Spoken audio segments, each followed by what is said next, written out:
Hey Eurovision fans, what are my top 30 songs of Eurovision 2025? Today we're going to go all the way from 30 all the way to number 1 and find out what are my favorites of the 2025 season. So let's kiki. Hi, my name is Tom. I'm an Irish Eurovision analyst and you can find all of this stuff on my Eurovision channel. So the board is back. It's very precarious. I'm going to see if I can get through the whole video without banging it and all my magnets falling and dying. Last year I did a top 20 video, but I feel quite strongly about a lot of the songs this year, so I wanted to expand it to a top 30 video this year. Quick reminder that there's going to be timestamps in the progress bar. Those are going to be spoiler free. So I'm just going to put the number in. Don't worry, if you scroll through, you're not going to get any spoilers about who is in my top 10. Very quick reminder to boop the like button now. These videos where I go through my top favorite songs of the season are always my most disliked videos. My one from 2023 is still the most disliked video on my entire channel, so please balance out all those thumbs down. Why is that so hard to say? By giving me a thumb now. My criteria that I'm using to pick these songs is obviously the song is probably the main one, but then also the artist, what's their backstory, what personality and characters do they add to the song, also the character of the country as well. But overall, it's just my general feeling when I consider all the different aspects that we know. Pre-rehearsal, these are my pre-rehearsal rankings. It is going to change. I've written down some of the times that it changed in the past. In my 2023 video, Sudden Lights were 24th and they ended up in the top 8. In my 22 video, Sister from Iceland were 34th, finished in my top 10. Maro from Portugal was 17th and finished in my top 10. And Chanel was 19th and finished in my top 3. So this can absolutely not really change. We still have to see stagings, lighting, all the drama that can happen at Eurovision. So lots of things can change. Don't worry if your favorite is not currently in here. And also, do you want me to do an update video after Eurovision where I give you my final 37? Because usually I have these changes, but I don't actually publish them in a video, which doesn't really make sense. This year, 2 of my national final favorites won their national finals, 2 out of 26. I have zero power in terms of influencing the results in national finals. I definitely can influence the results at Eurovision. Me ranking your country low means absolutely nothing. Touch the grass. If you can't handle this type of video, you're not ready for the internet, babe. Step away from the internet, log off, go to the park and roll around in the grass for 3 hours. That's the amount of grass rolling that I'm prescribing to you. I'm working on my best national finals of the season video. I've started making the graphics for that. That's coming out soon. And then I'm going to do that Q&A video. Thank you to everyone who sent me in questions. Make sure you're subscribed so you don't miss any of those mother-loving videos. Let's go to the first country. This is going to be so bad banging into that. First country is on a 4 qualification streak, which I think might be in a little bit of trouble this year. A very beautiful song with beautiful lyrics. It is Napa Deslocado. Yeah, I love the lyrics of this, particularly as someone who is working remotely abroad. I definitely get homesick sometimes, so I really appreciate the theme of this song, talking about this yearning. I love this metaphor they use about how they look at the sun, but it just feels different. It's not the same as when they're home. The band are from Madeira. So yeah, really, really love that. The song for me is very calm, beautiful, snoozy, very relaxing. I don't know if it's very Eurovision appropriate right now. I think this needs a massive glow up, which I think the Portuguese delegation is capable of. I want them to just bring the song more to life, give more storytelling in the visuals and whatnot. And I think that they're capable of doing that. And if they do that, this song could come to life a little bit more and could actually move up my rankings when we see the staging. So this is my number 30. It is Portugal. Don't worry, I've pre-measured this. All the magnets are going to fit. Although I have this space at the bottom, which I probably should have used. Let's not go there. Just to get the video filmed. This video has been kind of haunting me a little bit. I've been procrastinating about it. So let's just power through. Number 29, it is our first automatic qualifier. And this is actually a really good example of how just because a song is low in my rankings, it doesn't mean that I don't love the artist. I'm not rooting for them massively in the contest. It is Remember Monday for the UK. Really, really, really love Remember Monday. I think they're super professional. Love how great they look on stage. Everything looks so rehearsed. Their harmonies are wonderful. I'm so excited to see the staging of this. And again, hopefully it'll move up my rankings, but I don't listen to it. I haven't downloaded it. I hum it every once in a while whenever I review the song or it comes up on my feed. I like some of the nostalgia Britpop feel of it, getting a little bit of Queen. And I think that it's so different and unique that it can have some super fun, different staging in Eurovision and just feel totally different. If they give like a Live Aid concert feel, this is going to feel super special. But right now, I don't really want to listen to it, but I'm rooting for them massively. Big fan of these ladies, and I would love for them to deliver a kind of mid-table result. I think anything from 12th to 17th, I think I'd be happy with. 17th is very close to Ollie's result of 18th last year, so maybe a little bit higher than that. I think it could do well in the jury if they're very clever and strategic about it. Okay, next up, let's go to a song that actually moved up my rankings. This wasn't my bottom 7. Then I did my review of it very recently, and I kind of like the staging, and some of the parts of the song actually stuck out to me more than I expected. This country's been on a little bit of a hot streak recently, being crazy, and I hope they can continue that this year. It is Croatia. Marko Bosniak singing Poison Cake. Yeah, a tiny bit disappointed with this year because actually Dora was so super strong. I thought it had really great quality, so much variety. I don't want to say I'm disappointed that Marko won. I'm just disappointed that having such a strong national final, the end result is that they're kind of bottom of the qualification odds and bottom of the odds to win, because I don't think that represents how good the national final was this year. Really rooting for Marko, super brave guy, representing the LGBT plus community in the Balkans. I would love for him to be a bit of a shock qualifier, because this would just be such a great redemption after all the kind of crap that he's been through in the last year. Croatia have done some crazy staging recently. I hope that they can take that experience and stay with that. A little bit disappointed that this seems to be a more off year for Croatia, because it felt in the last 2 years like they were becoming one of the potential powerhouses that were in contention to win and could have brought the contest back to Southeast Europe, which I really, really want to happen ASAP. This is quite a weak year for Southeast Europe. I think one of the weakest in recent times. So hopefully this is just a small blip and Croatia continue to grow, because I want more representation from all corners of Europe. So it'd be great to have a Balkan powerhouse. Hopefully Marko can surprise it. Myself and a lot of other people are rooting for him. Okay, let's speak about another country which was also in my bottom 7, but like recently resurfaced. I do actually listen to this song. I never seek it out, but when it comes on, I don't skip it anymore. This was #1 in the odds to win the contest at one point. It is Strobe Lights from Red Sebastian. Yeah, I don't get this in the same way that everyone else seems to. But then again, this has 0 points in OJE, which really surprised me. So far, it may have changed by the time I publish this video. But yeah, I thought the community loved this more. So I'm kind of surprised that he's actually not doing that well with the community. Is this an Emperor's New Clothes moment, that actually the fandom don't like it as much? Or is it just the fact that this was chosen so early? This was one of the first 8 songs chosen, so it could be a novelty aspect. And when we get to Eurovision, casuals see it for the first time and go, wow.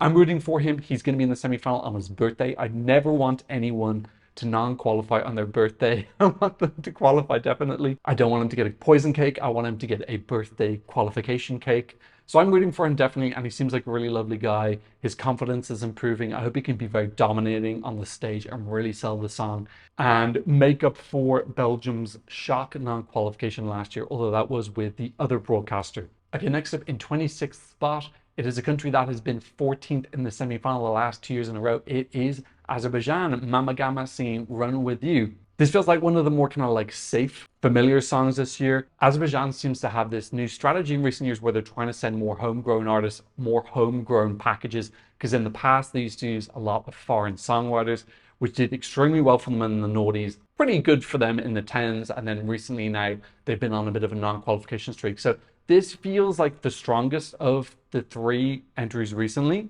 Let's see if they can bring a little bit of storyline and a bit more animation onto the Eurovision stage. I do have a feeling that maybe they might be coming 14th for the 3rd time in a row, though. That feels very serendipitous. But yeah, this song has got a bit of personality, a bit of funk, a little bit of an ethnic feel as well. And that's why it is my number 26. Okay, in number 25, you might be surprised that this is quite low, but when you take in the context that this, I think, was my number 8th ranked song in its national final, and I had a lot of other songs in that national final that I loved, it kind of makes sense. It is Tautu Maitas singing Burman Limey. Absolutely love Tautu Maitas. I think the song is really, really pretty. They're wonderful artists, fantastic on stage, beautiful harmonies, great presence. I feel like they won the national final fair and square with a really fantastic stage show that was very magical and transported me to another world. But yes, this was pretty low on my Supernova rankings, which I did way, way, way back at the start of the season. I can actually think of 2 of the songs from Supernova off the top of my head, which would have been in my top 10 this year. I'm actually probably going to do a national final songs top 10 or 20 or 30. I don't know. What do you want? Leave me a comment in the comment section down below, where I go through the songs that didn't qualify for Eurovision this year and rank them, because there are so many unsung heroes from the national finals and I want to sing about them. I'm not going to sing them. I'm just going to talk about them. But yeah, I really rooting for Tato Mantas. But yes, this wasn't my favorite song from the national final. I don't listen to it. I'm looking forward to their performance though. I love this fairy light thing they have in their hand. I feel like it'd be really, really magical and enjoyable to watch. But I don't want to listen to the song. It's a little bit Circle of Life for me from The Lion King. Okay, in 24th place, it is the country that I want to win Eurovision the most out of any country, and that's not my own country, because my country's already won Eurovision plenty. This country's never won Eurovision before, and it's what I want most in the entire world. It is Iceland. Vibe singing Roa. Now, they aren't going to win this year. I think qualifying would be something really impressive. But these are fantastic. Vibe are fantastic. They're so energetic. Really, really, really lovely guys working their ass up trying to promote this song by any means possible. And they're doing it in clever, creative ways. Creating their own YouTube channel, playing Minecraft with ESC Gabe, just thinking outside the box because I don't think that they have a massive, massive budget. Giving me a lot of Jedward vibes with their positivity and their energy. Opening up semi-final number 1, so opening up Eurovision 2025 this year, the first time we've had a fully non-English song open up a semi-final. So breaking down a barrier there, which is really, really super cool. Rooting for these guys. I have to admit, I don't listen to the song, which is why I'm ranking it down a little bit lower, but I love their positivity, their energy. Feels like Iceland kind of turning things around after going through a super hot streak with Hattori, Dati, Sistor, thinking, okay, Iceland are going to win the contest again soon, and then having that little bit of a dip with Diliao and Harry Bjork. This feels like they're coming out of the dip again, and I'm hoping that next year Iceland are going to be a little bit more competitive. So this is what I was saying at the start of the video. It's not just about the song and the artist, it's also about the storyline of the country and how that backstory affects my perception. So really, really rooting for Vibe, and I hope that they can qualify for Iceland and break their 2 non-qualification streak. Next up is our next automatic qualifier. It's that diva. It is Melody singing as a diva. I think this is a really fantastic revamp. I think this song would have been close to my bottom 7 before the revamp, but the revamp I think just added in more interesting stuff. It made it feel a little bit more modern, a little bit more enjoyable to listen to. I'm going to be real that I do have some negative connotations to the song because anytime I talk about it, I basically get attacked, especially if I give any criticism. I always try to make criticism as constructive as possible. But there are just some people who just don't want to hear any criticism at all. The metaphor I would use is that imagine there's a song that every time you listen to it, someone punched you in the stomach.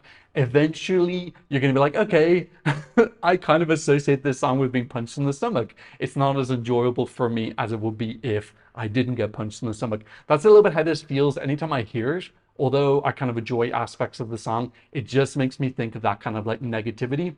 There are lots of really wonderful Spanish Eurovision fans, but there is a minority within the Spanish group. It's not just Spaniards, there's some people outside Spain as well, who are very aggressive in their support for her. This kind of stan culture that we see that exists in lots of music, not just in Eurovision. But yeah, I find that really unpleasant, and it makes me have more negative perceptions of the song because when I hear it, I think about that kind of negativity that I get. The reverse of that is obviously that you can have positive connotations with certain songs as well, which I do. Like a lot of my favorite songs from this year and from last year, I associate with happy memories or with certain places. So those positive or negative affections can affect how I feel about something. So yeah, I think that 23 is not a bad ranking, considering that it would have been lower before the revamp. Love her energy. She's very professional. She's giving it her all into the pre-party season, I think. Really trying to work hard for Spain and get a good result as possible. I would love it if she finished outside the bottom 5. Although this head of delegation, I don't believe has ever finished outside the bottom 5 or outside the 20s. Speaking of successful revamps, our next song also had a very good revamp that boarded up my rankings a lot. It's another excellent female vocalist, a country returning to the country after a 2-year hiatus. It is Montenegro, Nina Zizic singing Dobor Došli. Very controversial way to start the season. We originally had Neo Noan, who I think I would have had a little bit higher in my rankings. I actually quite enjoyed Clickbake, and it sounds quite different and would have been very unique, I think, this year because we've so few rock songs. But in the end, Nina stepped up to replace them after they were disqualified. Did a revamp with Darko Dimitrov, who's from North Macedonia, gave the song a little bit more of a sinister Bond feel. I do listen to this song. I think it's enjoyable. I think it's going to be very hard to pull it off in Eurovision. I think it's possible, but you just need a very high level of strategy to make it work. She's a great performer though, so hopefully she can sell it. I love her kind of bassy, Balkan sounding vocal. I feel like we get this vocal predominantly from the former Yugoslav countries. I really enjoy this style of singing. Some of the visuals in the revamp video look kind of elegant and chic. So I'm hoping Montenegro can surprise. But the main thing I just want is that we see them again next year. Because I thought Monte Song was a really enjoyable national final this season. Great way to start off way back in early November. So I hope this just gets enough of a positive reception that we still see Montenegro again next year. I think Vladana is working quite hard to make that the case. Okay, in 21st place, this is a country that is on a 4 non-qualification streak, which is the second largest after Montenegro, who are -5. That is Sissal from Denmark. Yeah, really fun, upbeat, positive song. She really sells it. She's wonderful on stage. She's got great energy, incredibly strong vocalist. I think one of the strongest this year, and she can move around and she can move up and down, and her voice always sounds super clean. She never stutters. Really hoping that she can invigorate the Danish delegation and bring something new. The song's called Hallucination, so there's so much potential for really, really fun staging at Eurovision. So I hope that she can deliver that. And Denmark have a pretty okay running order as well, being in the second half. As a song-wise, I think it's very catchy, got a little bit of Loreen feel to it, very upbeat, a little bit mainstream, more kind of familiar as well, which could be to its benefit. If there's lots of other people doing crazy stuff, she can be a bit more of a solid mainstream song, and that can actually help her stand out. This year does feel quite crazy, so I feel like some of the more normal songs actually can be unique just for not being crazy. I still hope that the staging is exhilarating, exciting, because I think that's what Denmark needs to do to turn their luck around. But they've got a really wonderful artist here who I feel is working her ass off and is going to do everything in her power to get Denmark into the Eurovision final. So I think that Danish fans should be very proud of Sissal. Before we get into our top 20, don't forget to subscribe to my mother-loving channel. Lots of videos coming up. Don't forget to drop a like, because people have already probably put lots of thumbs down for this video already, because maybe their country is in the bottom 10. So please do support the channel in that way.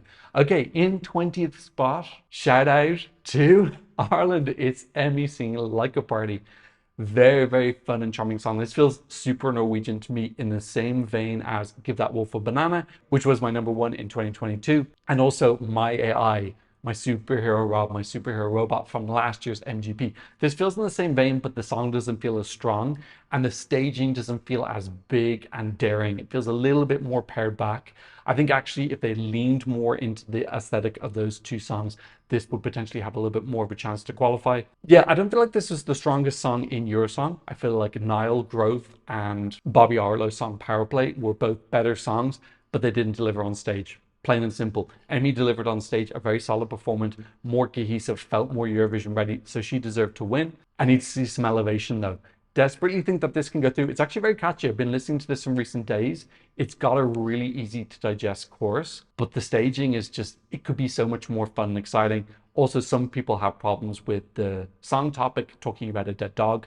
Get that, but I also kind of like this concept of reimagining a kind of happier outcome. Although the reality is that that didn't happen. So I can kind of see the duality of it being a bit dark, but also trying to be positive as well. Yeah, very fun and bouncy song. I think they can take some lessons from Subwoofer and from My AI from MGP last year. Okay, in 19th spot is a country that returned to a national final this year for the first time in a long time. I don't remember which year.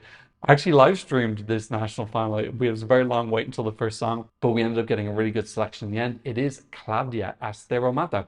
Really, really beautiful song. This feels like a ballad, but a little bit more, because it's got that beat coming in. It's got some ethnic elements. Really, really beautiful storyline behind as well. I love Claudia representing those who wear glasses. I'm wearing my contacts today because I don't want glare from my light, but shout out to all those people who wear glasses. Yeah, this is really, really pretty. I think it's lacking a little bit of oomph. It doesn't have like a big wow element in it. Very solid song though. It does feel a little bit risky. It's not like a super standard plain boring song. It does have some risky elements.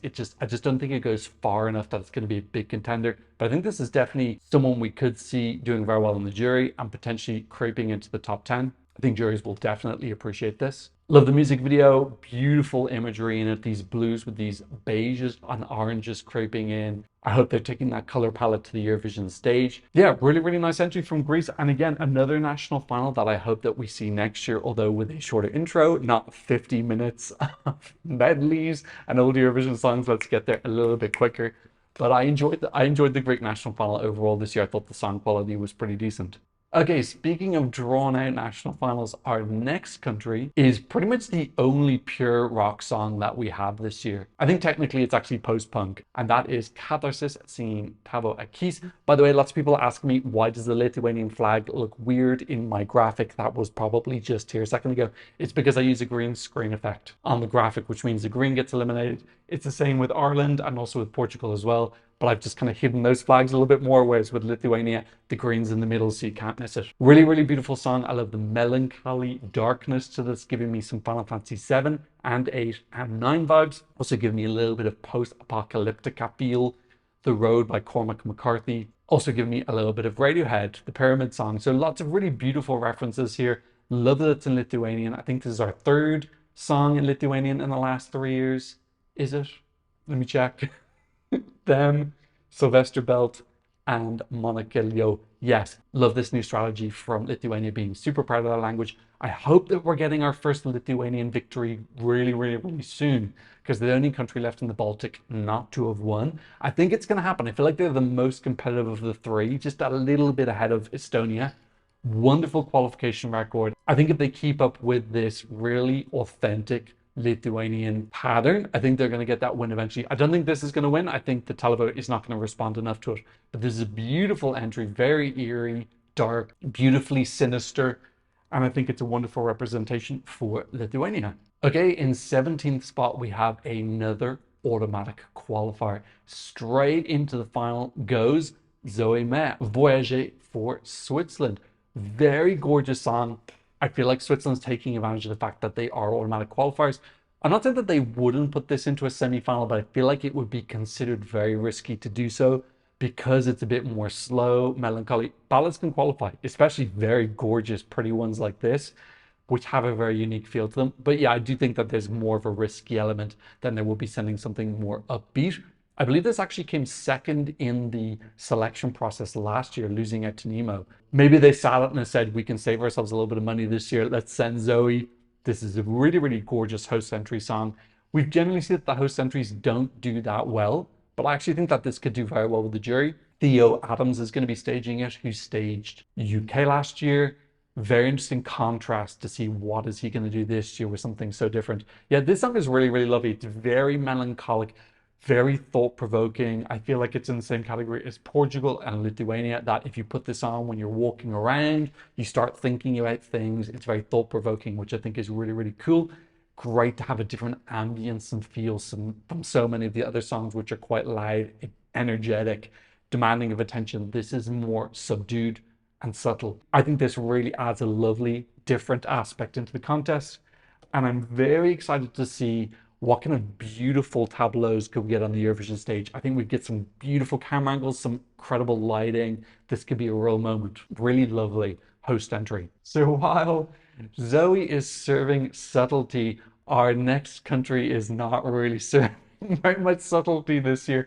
It is Mariana Conte singing Serving, originally called Can't, but the song's title had to be changed. Love Mariana's personality. She's one of my favorite people in the contest this year. You can see how super popular she is. She's working her butt off, trying to get as much attention and promotion for the song as possible. The reason this is maybe a little bit lower than you might expect is that I don't listen to the song that much. I do occasionally get it in my head and I sing it in the shower sometimes, although I change the lyrics a tiny bit. My lyrics are a little bit more not EBU approved. But yeah, I think the song without the wordplay is not the strongest. I still think it's enjoyable, but it definitely needs the wordplay to be higher up, and I would have it much lower down my ranking if it wasn't for that kind of like naughtiness. Really rooting for her though. I love the end of the song with the Swiss balls. I think that ending alone where they're bouncing on the Swiss balls has put this up in my rankings because it's just one of my favorite moments of the season. The first time I saw it, just absolutely screaming at while I was watching the Malta Song Contest. Really rooting for Malta. I hope that they can break their 3 non-qualification streak. That'd be really, really, really nice. I feel as well, if they don't qualify this year, I think it's inevitable there's going to be quite a lot of despair within the Maltese delegation. Like, what do we need to do? We've got one of the most talked about songs this year that is very televote friendly, and we're still not able to qualify. I think it will make it because I think people will be talking about this in the press. It'll be one of the songs that the mainstream media are focusing on because it is quite naughty and the crowd is going to be shouting a Maltese word that sounds like a naughty word. I think if there was like absolute media silence about this, actually I think it'd be have more risk of non-qualifying. I hope we see Marianne in the final. Okay, in 15th spot, we have one of the very few songs from a national final that was my number one that I wanted to win. What are the other ones, by the way? Literally none of these were my favorites to win their national final. Catharsis was, but I wasn't like massively wedded to it. No, literally, that's the only one so far. So yeah, I was very, very happy to see that the winner of the second Luxembourg Song Contest was Laura Thorne.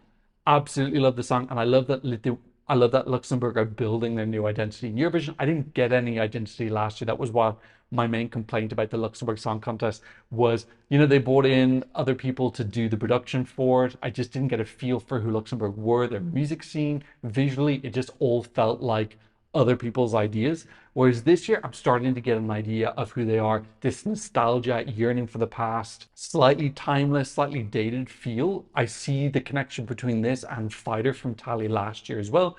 So I'm starting to get an idea, okay, this is what to expect from Luxembourg. I love the references to France Gaulle and the fact that there are previous entries in the contest. The song is really fun. I love this female empowerment theme being sung in a different way while also referencing Poupée de cire, Poupée de sang. There's little like meta references in this, which I think make it really, really super fun. Lots of different layers. I hope the staging is really camp but classy and nostalgic, making us think of the 90s Buck Fizz costume reveal, something really fun happening, but kind of self-aware nostalgia as opposed to dated. Really excited for this. I think this got good potential. This could pop if they really get the mood right.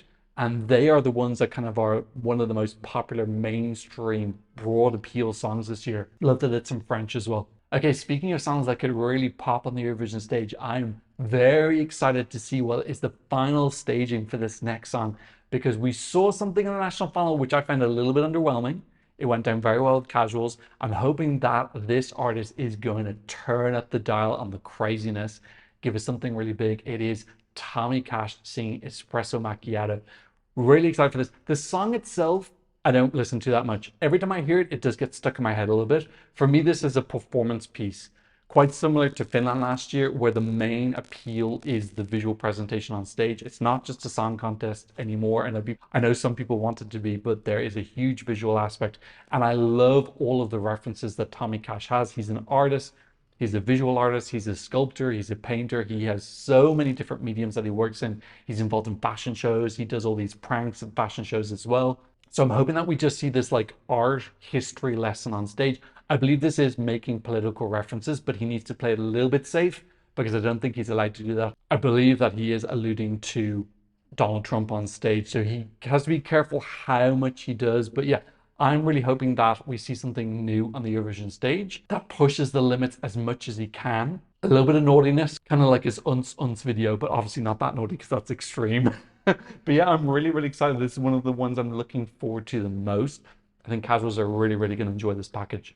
Next up is a country that I am so happy that they are doing so much better than they have done in previous years. People are talking about them. They're top 10 of the odds.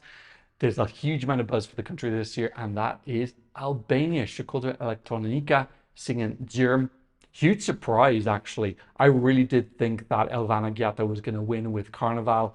I was really pleasantly surprised to see that this could win, because lots of Albanians tell me that there's a little bit of like organization that goes on behind the scenes in Festival of Kungas, and it's kind of decided who the winners, and that's totally and utterly alleged, but these are the things I get told by Albanians in the comments. So I was really surprised to see that this could win, and I think this is so necessary for Albania. Recently, they've been sending a lot of these really, really wonderful, strong singing female artists who have beautiful voices, very good presentation on stage, but it just feels a bit samey. We're just getting the same thing over and over and over again. Other than Nugent Bush Pepper, we've had pretty much all female vocalists recently, all singing kind of powerful ballad songs. So this is just such a gigantic breath of fresh air. So what I know some people are going to ask, why is it so low in your rankings? I just like a lot of songs this year. This isn't low in my rankings personally. I have a lot of songs that I really, really, really love.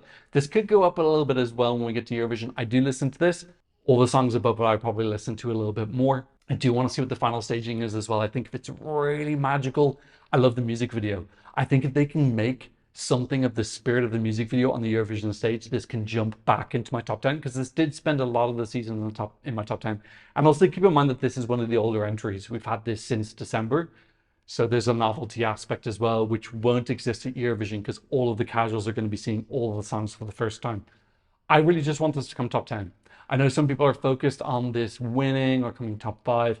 Albania haven't been in the top 10 since Rona Nishlu in 2012. So for me, this would just be such a great affirmation that Albania made the right decision this year, and they kind of need to change their trajectory a little bit. Obviously, Festival Kungus is more than choosing the song for Eurovision. It is a music festival that is based on San Remo, but it is also their kind of technically their national final. So I want to see Albania taking more risks. I think this means that next year, other artists will be more interested in taking part in Festival of Kungus because they know that they can win. If they've got a good enough package, they don't have to be the biggest name, they can win anyway. So I'm hoping that this is the start of a cascade effect for Albania to get their first top 5 in the coming years. Again, haven't been top 5 since Rona Nishlu, and get that first win. They've never been top 4. When is Albania going to get their first win? I hope that it's soon, but they need to change Festival of Kungus, and I think that this is a really great starting point to do that. Beautiful entry. Beatrice is super electric on stage. Fabulous energy. Love her dancing. Love all her outfits. I'm so excited to see what she's actually wearing at Eurovision. Again, Colin needs to be managed a little bit, but I think that if they do find a way to make it work, it can actually make the song pop. But they need to be careful that it doesn't look awkward. I think they're investing quite a lot in this year, and I'm really, really rooting for Albania. Okay, next up we have another automatic qualifier, and this is a song that started really, really low in my rankings, like bottom 5. And just gradually moved up as I've listened to it more. I've really started to enjoy it, and that is Italy. Lucio Corsi. Again, someone who wasn't initially meant to be going to Eurovision. They came second, but then was chosen after Ali decided not to go to Basel. A really pleasant surprise I found this year is that I've been living in South America for the last 4 months. My Spanish has improved a lot, and I've been surprised how much of this song that I can understand now. Obviously, Spanish and Italian are different languages, but they do have a lot of similarities, and I'm surprised how much of this song I can understand. I went through the lyrics and translated them all in my Italy video, and now when I hear it, I can understand more. It adds in such an extra dimension when you get this autobiographical feel. There's one lyric I really love, El Medaglia d'Oro di Disputo, like gold medal for arguing, which I really love. There's a sumo lyric, him talking about being in the Bologna train station. It's just such a like really lovely, timeless, personal feel. And we get lots of these Italian ballads recently. I'm thinking Brividi and Due Vite, which I'm sure have wonderful meanings, but I just feel are a little bit more formulaic. They feel like template Italian ballads to me, and this feels much less formulaic. It feels more real to me and more authentic. I'm not saying it definitely is, that's just my personal perception. Yeah, I just enjoyed this a lot more. Like Due Vite and Brividi, I think were like really, really low down in my rankings. I just didn't enjoy either of them. But this just feels different. It's got a little bit of 60s, 70s, 80s feels. I can hear the Beatles. I get Postman Pat vibes for some reason. I have no idea why, but it just gives me that safe, warm, cozy feeling. So pretty. Really, really big climber. I can see this climbing even higher. The staging is really, really wonderful because I feel like it's got something a bit special. I feel like it could be a little bit of surprise in the jury as well. And there's something about him that's very vulnerable and endearing. And that brings me to our last song. It's at the top 10, and this song was in my top 10 for so long, but unfortunately it just got pushed out.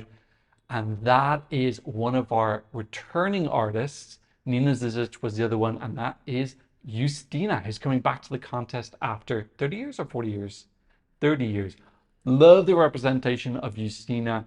She's 52 years old. Don't get that much representation from people in their 50s. So I really, really love that. I love how badass and energetic she is on the stage, doing a very, very physically difficult performance while also giving an incredible vocal. The song is wonderful. I love this ethnic feel.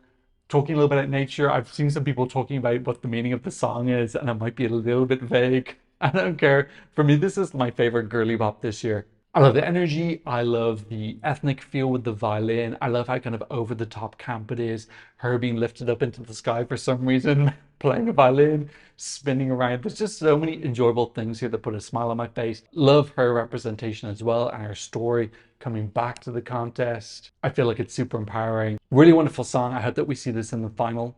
I definitely hope we see this in the final. I hope that the fact it's not second in the running order means that it slips up. I think that would be really, really, really sad. So I'm rooting for Justina big time. And like I said, this was in my top 10 for so long.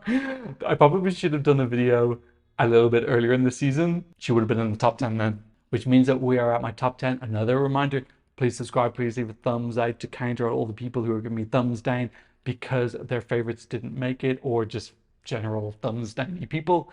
Okay, let's go to my number 10 song. And this is a national final, which if you've been watching my channel for a while, you'll know is usually my favorite, but this year I thought it was really, really weak. But they chose my favorite song. This is another example of my favorite winning the national final. Thank God that he did. It is Kyle Alexander for Norway. One of my favorite and most listened to songs this year. So I feel like this could go up a little bit more in my rankings. It has been higher. I think this was my number one at one point, but it was way back in the season when there weren't that many songs to pick from at the start. Love Kyle Alexander on stage. Love his storyline of being with Unmami Tsunami and coming last in the MGP final and then coming back on his own. I really enjoyed the song. I believe he wrote it with one other person. I love the fantasy LEDs. I like his dance break. I love this Norwegian, I think it's called Holsing dance element, which is like this ethnic medieval sounding dance break. He's wonderful on stage as well. Incredible cardio to do all those dance moves, pull everything off while still hitting the big notes at the end. He's a real super talent. I love seeing a really, really strong dancer at Eurovision. I really appreciate someone who really is able to hit those moves and not give us like sleepy dancing. So I think he's a real big talent. Really hope that he can keep up Norway's 7 qualification streak. But I do hope that we get some changes to MGP next year, because I felt like it, yeah, I want to go back to the semifinals. I want to see a little bit better quality songs. I'm not sure what happened this year, but luckily we got a really great winner in the end. Okay, number 9 song is one I feel weird about, because I love the radio edit, but the live version, I don't know if I would put that in my top 10. I think I'll put it lower. So I'm really hoping that the end product in Eurovision sounds as good as the radio edit, and that is Germany singing Bala. Yes, I was surprised, because if you go back and watch my Germany Chef Saka video, which I did this year, you might be surprised if you go back and see how kind of lukewarm I was to the song. That's because I was watching the live performance. However, when I listened to the radio edit, oh my God, did I like this so much more. You can hear all of the electronic production so much clearer. The vocals are more clean and smooth. It worries me how different the two can feel. Now, Tina has had a lot of problems with laryngitis recently, which she's been resting from. She's avoided some of the pre-parties, which I think is really, really super wise. She needs to sound really, really clean when she gets to Basel. Because I just hope that the package that we see on the stage sounds as similar as possible to what I listen to when I'm listening to the song, because this is one of my most listened to. I love electronic music like this. I love how it feels fresh and modern, and it's representative of Germany, fitting in with the country's progress and development within Eurovision. That makes me feel positive and uplifts me for the future of Germany. I still feel like we need a change to the national final, because this year was so messy and they were just making stuff up as they went along. But I think that we got a really, really good representative in the end. They're working with Marvin Dietman. I hope that everything can just be super clean. I think the main thing I want is just that the performance sounds like it does in the radio edit. If it ends up doing bad, then there's nothing more that could be done. What I'm worried about happening is it doesn't sound like the radio version and then does badly, and then we'll always wonder, what if people had heard the real song? That's what I want to avoid if possible. But yeah, really great to have Germany in my top 10. With a song in German as well. I love that they're sending a song in German for the first time in freaking forever. The last German song was Roger Cicero in 2007, which came 19th. Could this come 19th? I think I'd be a little bit disappointed with that. Okay, let's go to a song that does remind me again of MGP. This was the national final that personally I didn't massively enjoy this year, although lots of people did, but I feel like had a really, really great winner, and that is Zifferblatt, Bird of Prey. This started so low in my rankings, and then it just got stuck in my head, particularly the female vocal that does that kind of bird call, which I feel is like beckoning people home. And that got stuck in my head. It's like, okay, I need to listen to the song because it's stuck in my head. And then I just kept listening and listening and listening. It's interesting because I spoke earlier about how you can associate songs with certain places. I really associate this with Colombia, which was the country that I was in at the time, because it was one of the songs I kind of listened to on repeat. So this flew up my rankings. I believe there were 14 songs released when this was chosen. I think it started my 13th and it went up to my number 1. This song has been my number 1, and it's since dropped down a little bit more because I feel like other options have come that I prefer a little bit more. But yes, this is really beautiful. I love how different it sounds. I love the passion of Zifferblatt. They entered Vidbeer, I think, 2 years in a row. I think last year they won the jury. The year before, I think they entered, but they weren't accepted or something. So they're really passionate about going. Another sibling thing on stage, I believe that they're twins, Daniel and his brother are on stage. Yeah, I think this is just beautiful. I love the staging. We know that Ukraine have wonderful staging at the actual contest, so I'm expecting to see something really beautiful, sincere, elegant. It sounds very unique and different, which Ukraine are really good at doing. They send wonderful entries every year. I believe that sounds unique. They very rarely send formulaic songs. I always feel like I get some insight into a different aspect of the Ukrainian music scene. So this is really nice. A lot of passion coming from Ukraine. And a little bit sad to see that some people are kind of like ragging on this entry, because I think it's very elegant and pretty. Let's stick with that color palette because we have another song that feels very unique and different this year, and that is Kai. Now, as I said in my intro, if Finland had sent this, I would still love it, of course, but it just wouldn't feel as special. One of the special things about this is how insanely different this is for Sweden. Sending their first song in Swedish since 1998. We did have Nerja Blunder, which was a Swedish song sent by Finland by Pernilla in 2012. If you want Swedish in Eurovision, you need to get a Finnish person to send it. You know, I feel it's inevitable that Sweden are going to get their 8th win, which I think is super deserved. I think it would have been overwhelmingly a negative response if they'd gotten it with something like Måns Revolution, because that just feels so formulaic and hyper competitive, and also just a little bit repetitive, too similar to other songs that they've won with recently. But this, on the other hand, if this was to get Sweden's 8th win, it would feel so different and fresh. And actually, I think a lot of people would celebrate them winning. It would feel like a positive thing instead of people being like, oh, Sweden are just doing the same thing over and over again. And you know, I think once that song was really contrived. It was so contrived to try and win Eurovision and not really be authentic. This is fun, authentic. Kai were last in the Melody Festival and odds before the songs were released. So shout out to you if you bet on them back then, because you're probably a billionaire now. Feel free to buy me a coffee if you are one of those Kai betting millionaires. Yeah, this is wonderful. It's got so much humor and spirit in. I think the staging is wonderful. It still feels like that really well-produced Swedish staging aesthetic, but with this totally different vibe, so different from all the previous entries. Being in Swedish, so unique. Only reason this is a little bit lower is I just don't listen to it as much as the songs above it. This is one of my happiest national final memories. They weren't actually my number one in Melody Festival, and there were a couple of other songs I enjoyed more. Of the people who actually were competitive to win, yeah, easily my favorite.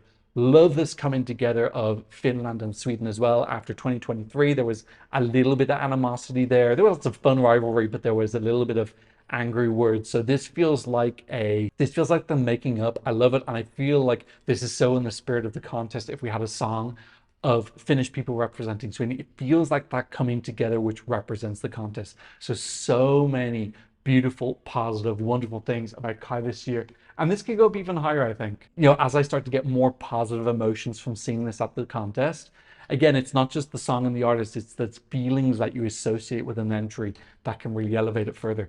Okay, let's stay in the same semi-final draw allocation pot. That's a very tenuous connection, but these two countries don't have huge amounts in common. My number 6 is from a country that I feel puts a lot of love and passion into Eurovision. They really, really want to be there, and they put their darndest in every single year. That is Australia. It's Gojo singing Milkshake Man. Really wonderful song. I love how Australian this feels. Really well produced as well. I love this funky retro production that the song has. Yeah, I get that the lyrics are a little bit off-putting for some people. I definitely appreciate that, but I feel like it's also a little bit about finding your voice, finding your mojo. So I like that aspect of it. Some of the visuals are fantastic. I think he's a very energetic person on stage. He's got a great characterization, very clever on social media. He's been doing wonderful work promoting himself from the song.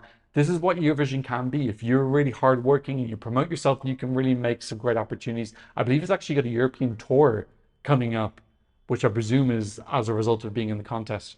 Yeah, this song is so enjoyable, fun, whimsy. Can't wait to see what the staging is. I feel like the casuals actually might really enjoy this. I feel like this and Estonia is what a lot of people tune into Eurovision to see, that kind of wackiness. One of my most listened to songs this year, and that is why it is number 6. Love Australia in the contest. I would hate to lose them. It would make me sad. It would make me cry milkshakes. Okay, let's go to my top 5, my mother loving top 5.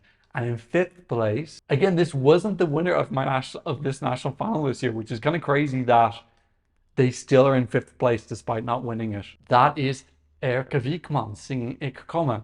Wonderful song. Love how badass Erika Wigman is. She is so wonderful because this is quite a hard song to sell on the stage. You have to have big boss energy, and she absolutely really does that. Lots of other people will get swallowed by the song, but not her. This totally fits her aesthetic in recent years. It sounds super authentic to her.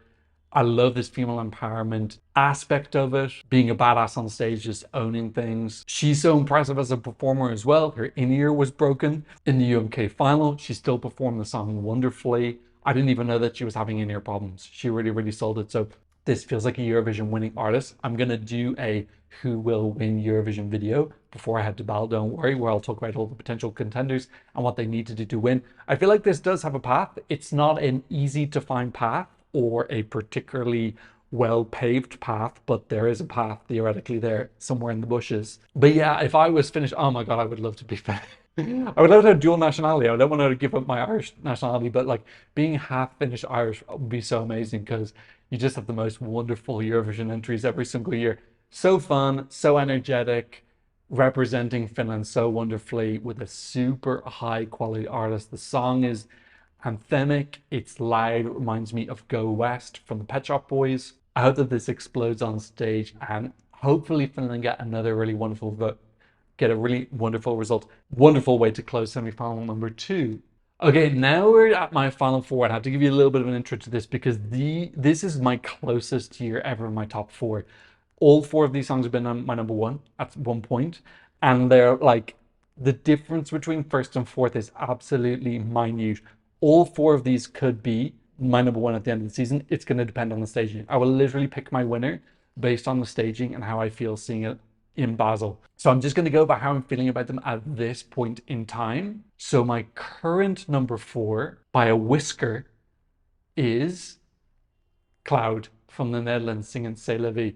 Absolutely love this song. One of my favorite music videos of the entire season. I love the dancing. I love him in front of the camera. He is such a sweet guy. Love the autobiographical nature of this, talking about moving from DR Congo to the Netherlands and the lyrics of the song, which are very simple. They're meant to be simple because it's a mother talking to a 9-year-old. It's not a mother talking to a university PhD professor. So that's why they're simplistic.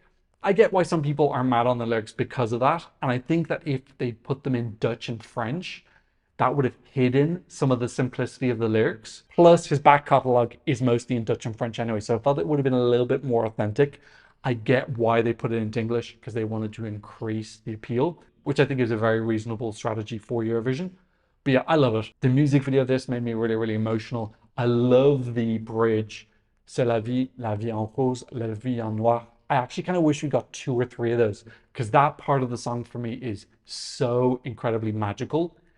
And there are other parts which some people are saying a little bit repetitive. So I think actually putting that in maybe another time would have helped to break it up. But I was so excited to see his performance on the Eva talk show, I think it's called. I think he's gonna be really magnetic on stage. I'm just so happy that we have Netherlands in the contest as well. We almost lost them after what happened with Joost last year. There was this talk at the start, are Netherlands even gonna be there? One of my favorite countries in the contest, so I'm just happy that they're back. And they've already confirmed that they're gonna be there for next year, because they've opened up song submissions for 2026. Really rooting for Cloud. He's a wonderful person. Would love to see Netherlands get a top 5 or potentially do really well with the jury. That would be beautiful to see. What a beautiful and poignant storyline this is now as well in what's going on in the modern world. Actually, I haven't decided between my number 2 and my number 3. I need to make a decision now. Okay, I'm gonna commit. 2 and 3 are like draw. It's a draw. Okay, I've made a decision. My number 3 is another internal selection. This time it is from Czechia. It's Adonis singing Kiss Kiss Goodbye. Absolutely fabulous song. Wonderful. I'm obsessed with this dance break. I absolutely freaking love it. It's my favorite dance break in Eurovision. I think second only to Chanel Slow Mo. That's my favorite one. This is my number 2. I love it. I love the choreography in it. It's so unusual and funky with LGBT plus Q influences. I love this wave motion he does. He's got a wonderful voice and presence on stage. He's got this real elegant, mysterious feel.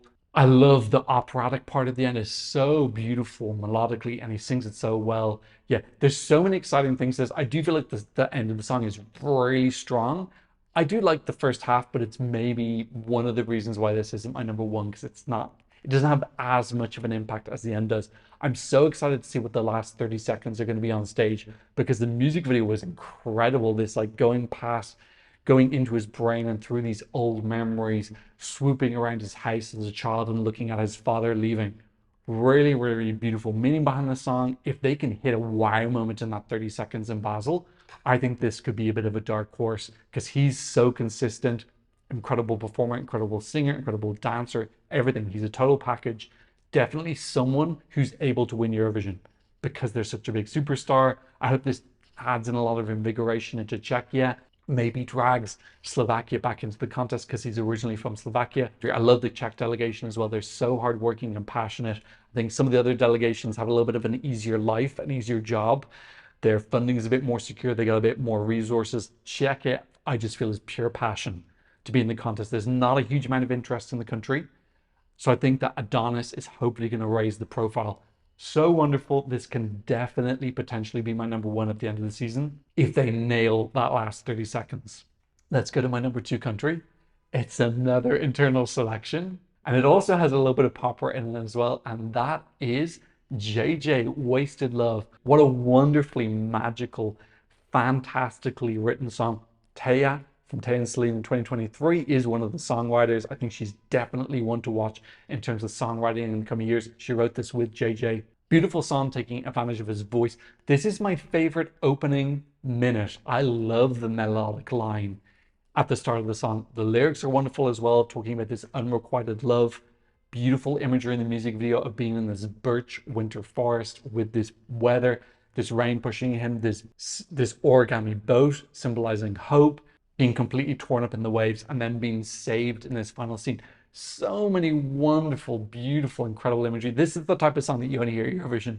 We just don't really tend to get mainstream songs that sound like this. It's so weird and wonderful. This was my number one for such a long time, and it just got pushed up recently. Again, this could finish as my number one if the last 30 seconds are wonderful. We've seen in the pre-parties that he doesn't really sing it. It's mostly playback. He does a couple of ad-libs. He's going to be staging it with Sergio Hyen. I hope that they do something really crazy and wonderful in the same way that Nemo last year. When I saw that rehearsal, I was like, wow, this is just, wow, this is going to win. I feel like JJ and Sergio have that potential to do that. Just take the contest by the neck. I hope that people get this. I'm a little bit concerned that it'll be a little bit too weird for some people. Not everyone has to love it, but I hope that this isn't like something that kind of flops a tiny bit with the casuals, because they just don't get it at all. One of my most played of the whole season. Pure magic. I love as well Austria's story in Eurovision as well. If you look back at their recent songs, they are always sending something kind of out there. They never play it super safe recently. They send something kind of crazy, weird. Sometimes it works, sometimes it doesn't. I love how risky they are. They're such badasses. I think they're kind of underappreciated in Eurovision for how left field they're willing to go and do something fresh and different. So I really appreciate Austria in Eurovision, which means that my number one at this point in time, it's not the end of the season yet. We have to see the staging. But right now, my number one song for the 2025 season is France. It's Luan singing Maman. This is so insanely beautiful. My God, this song is just totally and utterly divine. It has this very atypical structure and build-up, which really reminds me of Patricia Cass' S'il fallait le faire, which is probably my favorite French Eurovision song ever. I think it's tied with Moustache from Twin Twin, which nobody else likes apart from me. I love how raw and real this is. The lyrics are wonderful, talking about this relationship with her mother, but then also this transition through time and how the responsibilities have shifted, and she has this responsibility to her daughter now. It's so raw and real. A really key moment of this song for me is those mamans, the super raw urgency in singing them. It just gets me every single time. She has to deliver that moment on the Eurovision stage. Those four mamans for me are just crucial. Sink or swim moment. She's going to be staging the song with Fredrik Rudman, who did his magic last year with Nemo and also with Gaia. So I'm hoping we see something really conceptual and wonderful. I think this is contended to win. I hope if it does win, it somehow manages to win the televote or at least comes second. Because I feel like if this wins with a big jury and then doesn't do great with the televote, it might be there might be a little bit of a kickback. But yeah, I feel like France really want to win. This is like a country's like we are going all in. We're getting one of the best stages. We've got a wonderful artist who's written the song herself. We have so few songs this year which are written pretty much solely by the artist and nobody else. Yeah, beautiful melody, elegant, raw, real, vulnerable. Love the soft piano moments as well. Not definitely going to end the season as my number one. Like I said, France, Austria, Czechia, and Netherlands. I don't know why, but I'm obsessed with red, white, and blue this year. And also Finland in fifth and Australia in sixth. Okay, my top six is all red, white, and blue. That is just a coincidence. I've also got a lot of internal selections in there. Five of my top six are internal selections. That is just a pure coincidence. But yeah, I feel like those top four are most likely to end up being my number one. I feel like there's quite a bit of a gulf after Netherlands down to Finland. It is conceivable that someone else pops up. This feels like my most open year. I feel like in recent years, my number one's been a little bit more locked down. Like last year was Europapa. I just don't feel like that was going to budge. I felt like I had such a strong emotional feeling to that song. And then in 2023, Samo Mrs. Baba was my number one by like a mile. This year's really, really open. So I will do a video at the end of the show giving my final rankings. Be interesting to see as well who from the lower rankings is going to move up. Like I said, Maro moved into my top 10, Sistor, Chanel did. Some of these songs just absolutely come alive when you see the final package, the final story of what the song is meant to mean, the lighting, the mood, the energy from comes from watching the show can just change your perception of what the song means and how it resonates with you. So I'm really, really looking forward to seeing what are the final packages, who are my growers. Okay, that is my top 30 of Eurovision 2025 at this point in time in pre-rehearsals. Who are your favorites? You can leave me your top 10, your top 15, your top 20, whatever you want in the comment section down below, and I'm going to check it out. Don't forget to subscribe because I've got those fun videos coming out. The best national finals of the season. My Q&A video is coming out really soon as well. Make sure you're subscribed so you don't miss that. Thank you to those who've been supporting me on PayPal and Buy Me Coffee. If you want to support the channel, I'll leave a QR code for you here and a link in the description. And of course, thank you to all my wonderful Patreons for patronizing me from all around the world. On my Patreon, you can get loads of Eurovision stuff. Go check it out if you're a fan. But of course, thank you so much just for being here and seeing another Eurovision analysis video very, very, very, very soon. Goodbye. I didn't knock over the board. Go me. Woo!